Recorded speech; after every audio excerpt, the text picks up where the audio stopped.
অবৈধ বর্তমান এখান থেকে যাবো না, আসবে পাসপোর্ট আজকে না দেয় দেখি কি হয়ে গেছে।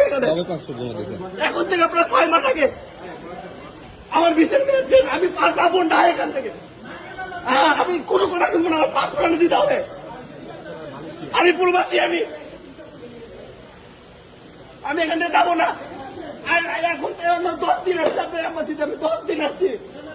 আমি জীবন আপনি কাছে রাখেন, দেখি আজকে এখানে কি হয় দেখি। আচ্ছা, আপনার বাবা কোথায় আছে এখন? আমার বাসা বগুড়াতে। আমার বাবার ক্যান্সার, কোলন ক্যান্সার। আচ্ছা, সেখানে মাসে আমার 30,000 40,000 টাকা করে আমার হসপিটালে বিল দিতে হয়। এখন এরা কি বলতেছে? এরা বলে আজকে না কালকে আপনার পাসপোর্ট প্রিন্ট হয় নাই, আপনার এটা হয় নাই, আপনার সেটা হয় নাই। 6 মাসের আমার ভিসা অলরেডি 6 মাস ম্যাচ। আপনি দেখেন, আমার টাকা দেওয়া চলে আসতে আমাদের উপকার করবে না, এটা কি করে সম্ভব হয়? দেখেন আমার পাসপোর্ট, দেখেন ভিসার ম্যাচ, দেখেন দেখেন অলরেডি আমার ভিসার পাসপোর্ট ম্যাচ শেষ। আমার বাবা জুম মারা যায়, ড্রাইভার লিবিকে আমি দেখতে পারবো না বাবাকে, তাহলে আমার বাগানের জন্ম না হয় আমার ভুল। এখন কি বলতেছে? এই যে এখন আপনার পাসপোর্ট প্রিন্টিং হয় নাই, আপনার প্রিন্টই হয় নাই। তাহলে এনারা এম্বাসিরা প্রিন্ট করে না 6 মাস যাবো, তাহলে কি করে? সরকার কেন রাখছে?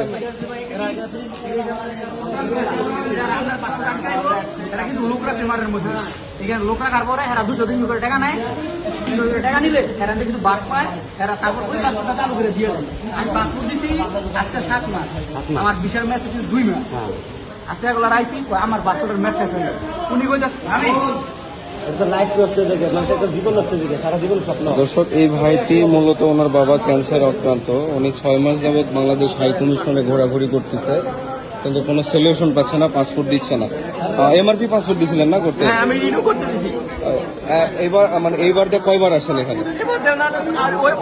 উনি নিজে জানে, ওনার কাছে আমি কতবার আসছি, 10 দিন আসছি আমি আমার মাঝে 10 বার আসছেন? 10 বার আসছি আমি, এখনো পর্যন্ত পাসপোর্ট রিনিউ হয় না। তো আচ্ছা, আপনি যেহেতু ভিডিও করতেছি, অবশ্যই এটা সোশ্যাল মিডিয়ায় যাবে। আপনি বলেন এখন ওই সরকারের প্রতি বলেন। সরকারের প্রতি কি বলবো? আমরা প্রবাসী, মানে আমরা প্রবাসী হয় আমাদের একটা আমরা একটা নিকৃষ্ট, আমরা নিকৃষ্ট, আমরা প্রবাসী, আমরা নিকৃষ্ট। আমাদেরকে কুকুরের মতো দাম দেওয়া হয়। বাংলাদেশ কোনো সমস্যা হতো না যদি আমার বাবার যদি সমস্যা না হতো। আমার বাবা আমাকে জন্ম দিয়েছে, প্রত্যেকের বাবা আছে এখানে। ওনার বাবার ক্যান্সার, ওনার ভিসা মাতি হয়ে গেছে, মানে মরে গেছে, কিন্তু ওনার পাসপোর্টের কারণে শুধুমাত্র ভিসা লাগাইতে পারতেছে না। আজ 6 মাস হয়ে গেল, উনি অঝরে কান্না করতেছে বাবার জন্য, কিন্তু এম্বাসি বাংলাদেশ হাই কমিশন কোনোভাবে সহযোগিতা করতেছে না।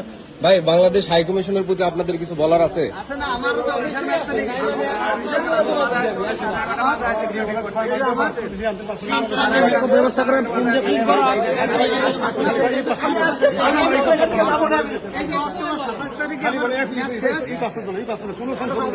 আচ্ছা, এখানে প্রায় অনেক লোক আছে, মানে বাংলাদেশ হাই কমিশনের প্রতি সবার এখন কমপ্লেন একটাই, যে এনারা কোনোভাবে আমাদেরকে সহযোগিতা করে না। সকলের আবদার যে বাংলাদেশ হাই কমিশনটার এই সিস্টেমটা পরিবর্তন করার, যদি পরিবর্তন হয় তাহলে বাংলাদেশের বৈধভাবে সবাই রেমিটেন্স পাঠাইতে পারবে। নইল আচ্ছা, আপনারা যদি এখন এই যে সমস্যা, এই সমস্যাটা রেমিটেন্স যদি বন্ধ করে দেন, তাহলে সমস্যাটা কার?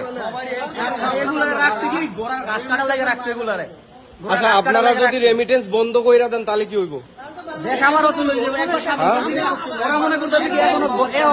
সরকার আছে, এখন মনে করে তেল মেরে চলতে পারবো দেশের মধ্যে। সমস্যা হইতে পারে। 6 মাস হয়ে গেছে, 6 মাস হয়েছে, 6 মাস হওয়ার পর এরা কোনো কারণ আমার জিজ্ঞাসা করে যে আমার নাকি বাসের টাকা দিয়ে বাংলাদেশ চলতেছে। বাংলাদেশে কোনো অর্থনীতি বলতে কোনো কিছু না, প্রবাসীর টাকা দিয়ে বর্তমানে বাংলাদেশ চলছে। রাস্তায় মাঝে যদি পাসপোর্টের সুরটটা চাইছে, পাসপোর্টের সুরটটা হলেও সুরটটাও দেয় না। আপনি তো ভিসাটা মেয়াদ বাড়ান দেন, পাসপোর্টের সুরটটাও দেন। আজকে আমাদের কিভাবে ধরলে এটা দায়ভার কে নিবে? তাহলে তোমাদের ভিসা লাগিয়ে দেবো, আমাদের পাসপোর্টই নাই, আমরা এখন কি হয়ে গেলাম? আমার মনে হয় ভিতরে খেলা আমাদের টাকায় 10 মিনিট লাগে কাজ করতেন।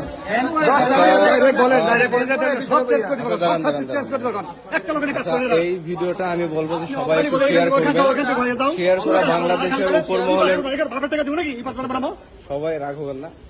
এই ভিডিওটা সবাই শেয়ার করার চেষ্টা করবেন, এটা আমি পাবলিশ করবো।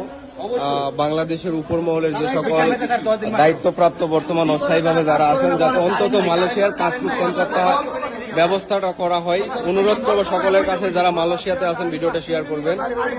এখন এতগুলো মানুষের সমস্যা এখানে, আমি তো আসছিলাম নিজের পাসপোর্টের জন্যই, কিন্তু আইসা দেখি আমার মতো আরো অনেক হতভাগারা এই জায়গায় পড়ে রয়েছে।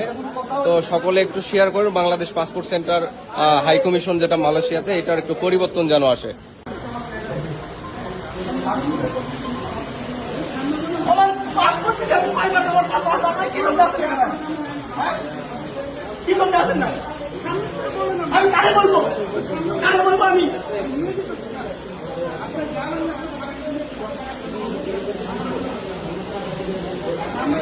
আপনাদের এখানে আসলে আপনারা এরকম আশা আচরণ করেন। আপনার পাসপোর্ট কোনদিন ভর্তি সেখানে আপনাদের কোনো মানবতাই নাই। আপনি কিসের জন্য আসেন আপনি সেটা স্বীকার করবেন তো? এই জন্য আসেন না।